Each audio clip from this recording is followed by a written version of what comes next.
A second type of gaiting, where needles are placed opposite each other, is interlock gaiting. This results in different performance. In interlock gaiting, cylinder and dial needles are spaced so they're directly opposed. To prevent needles from hitting each other during the knitting cycle, opposing needles are not selected at the same time. When needle 1 in the cylinder is knitting, the corresponding needle 1 in the dial must rest. This is achieved by the alternating needles in the dial and the cylinder never being activated at the same time. This requires 2 cam tracks for both needle beds. Therefore, the location of the butts on the needle shank must be in 2 positions.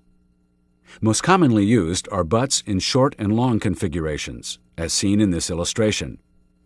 Needles with long and short butts are alternately arranged in the cylinder and also in the dial. During each feed or course of yarn, only half the needles are used. On course 1, only needles with long butt positions knit, those placed in odd positions of the cylinder and even positions of the dial. On the second course of yarn or feed, the short butt position needles knit, in even positions of the cylinder and in odd positions of the dial.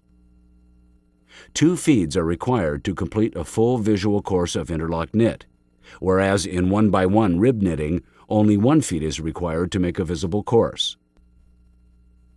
Look at the resulting structure of an interlock fabric. Follow one course across different wales, and you will see a complex knit. Remember that 2 feeds are required for 1 course of knit. This first colored yarn knits on odd dial and even cylinder needles. The second colored yarn knits on odd cylinder and even dial needles.